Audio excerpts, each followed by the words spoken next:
Committee சார்பாக மதிய உணவு ஏற்பாடு செய்யப்பட்டுள்ளது. மதிய உணவு வன்னிக்குளம் சித்தர் மண்டபத்தில் ஏற்பாடு செய்யப்பட்டுள்ளது.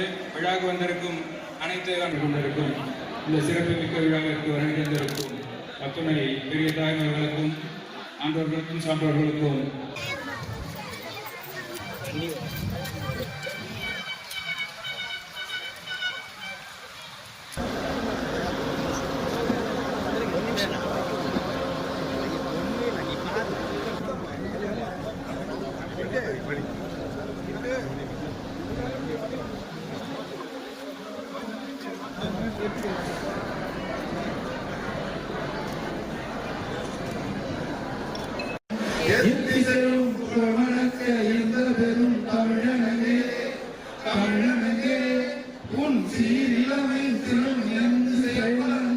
அனைவரையும் அனைத்து துறை அலுவலர்கள் மற்றும் ஆன்மீக பெரியோர்கள் பக்த கொடிகள் அனைவரையும் வருக வருக என வரவேற்கிறோம்.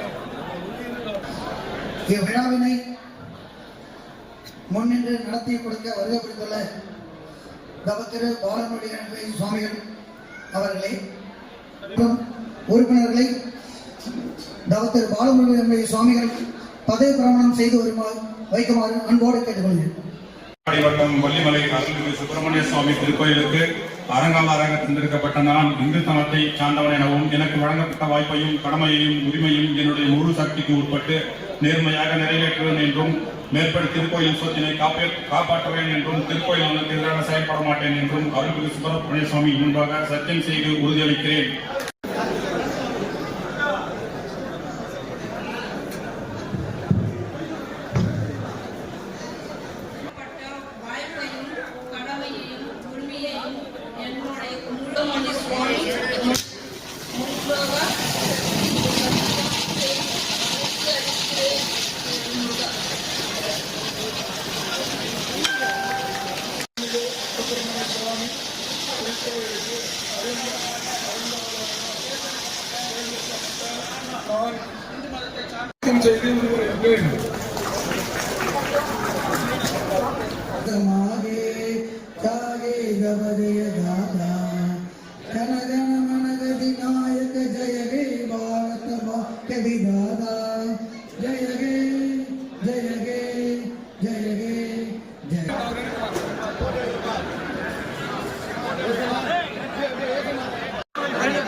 இன்றைய தினம் நமது விழாவில் கலந்து கொண்ட அனைத்து நண்பர்களும் மதிய உணவு சொல்லுமாறு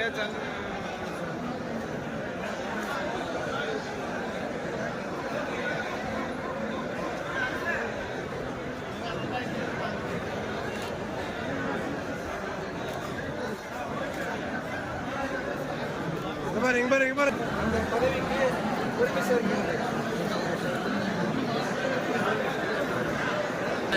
சரண்ய திரியம்புகே கௌரி ஸ்ரீ மகாலட்சுமி நமஸ்தே. ஓம் ரோகரா ரோகரா ரோகரா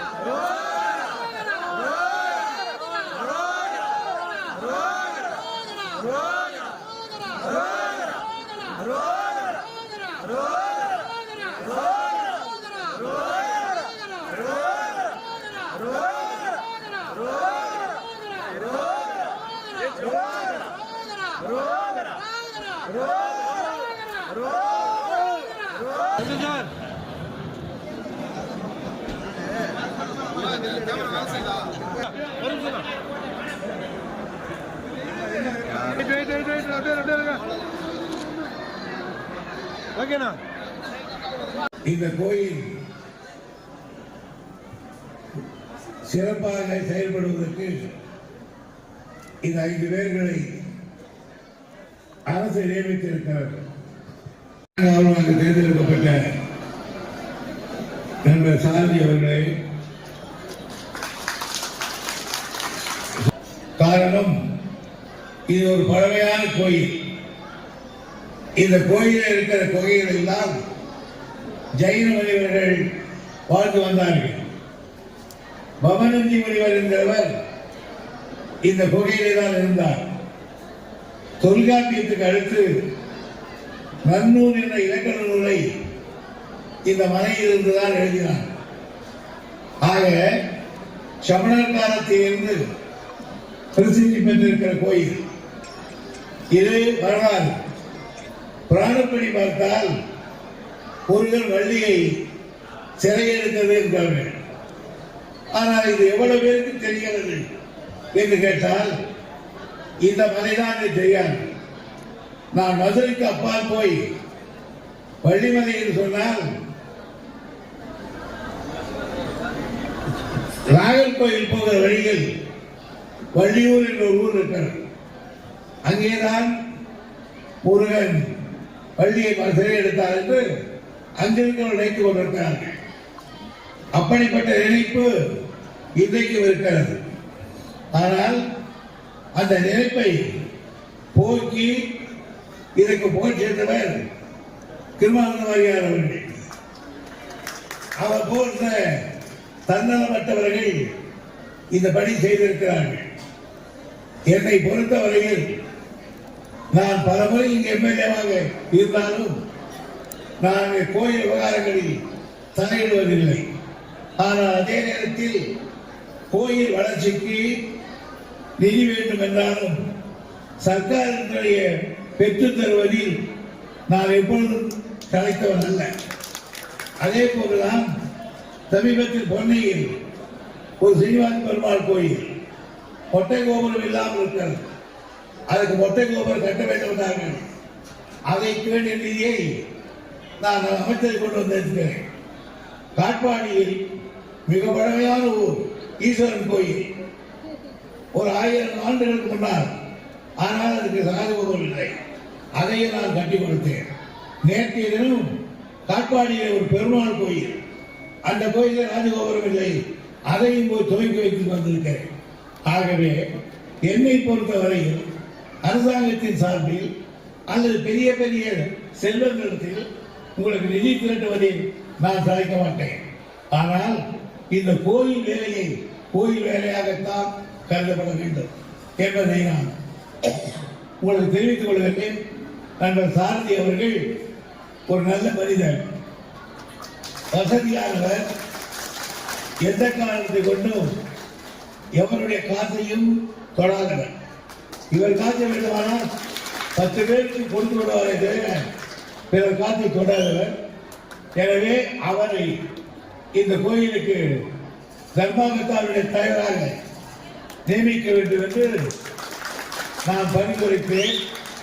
என் பரிந்துரையை ஏற்று சேகர்பாபு அவர்கள் இவரை நியமித்திருக்கிறார். நான் அவர்களுக்கெல்லாம் தெரிவிப்பதுதான், நீங்கள் நல்ல செய்தியை சொல்லாவிட்டால் கெட்ட செய்திகளை உற்பத்தி ஆக்காமல் இருக்க வேண்டும். ஆனால் ஒன்று தெரிவிக்கிறேன், நீங்கள் நீதி தவறினால் இங்கே எடுத்த சத்திய பிரமாணத்துக்கு மாறாக யார் நடந்தாலும் மறுநாளே அந்த பதவியை தூக்கி பிடிச்சு விடுவேன், தூக்கி எறிந்து விடுவேன் என்பதை மட்டும் ஞாபகம் வைத்துக் கொள்ளுங்கள். இந்த மலைக்கு பல்வேறு திட்டங்கள் செய்யப்பட வேண்டும். என்னை பொறுத்தவரையில் சுமார் 50 ஆண்டு காலம் இந்த தொகுதியை நான் சொல்லிக் கொண்டிருந்தாலும் வேறு காட்டுறமோ அந்த பணிகள் எல்லாம் நீங்கள் செய்ய வேண்டும் என்று அவர்களெல்லாம் கேட்டுக்கொள்கிறேன். எனவே இதில் போட்டிருக்கிற 5 பேரும் எனக்கு பழக்கமானவர்கள் தான், நல்ல குடும்பத்தை சேர்ந்தவர்கள். எனவே அவர்களுக்கு உதவியாக இருந்து விழாவை நடத்த வேண்டும் என்று கேட்டுக்கொண்டு, ஆண்டுதோறும் விழா பல்வேறு சமுதாயத்தினரால் சிறப்பாக நடைபெறுகிறது. அவர்களுக்கு என் வாழ்த்து தெரிவித்து விடைபெறுகிறேன். நம்முடைய வணக்கத்துக்குரிய அறிவு சாமியார் அவர்கள் இங்கே வந்தது பெருமை. காரணம், அவரையெல்லாம் நான் ஒரு 20-30 வருடத்துக்கு முன்னாலே பார்த்தவன். அவரை எனக்கு சிறந்த பக்தி உண்டு, அவரிடத்திலே மரியாதை உண்டு, அவருக்கு வணக்கத்தையும் வார்த்தை அவர்கிட்ட பெருமையை தவிர நான் சொல்ல முடியாது. எனவே அப்படிப்பட்ட அடிகளார் அவர்கள் இங்கே வந்தது நல்ல சகுனம் என்று கூறி வாய்ப்புக்கு நன்றி தெரிவித்து விடைபெறுகிறேன்.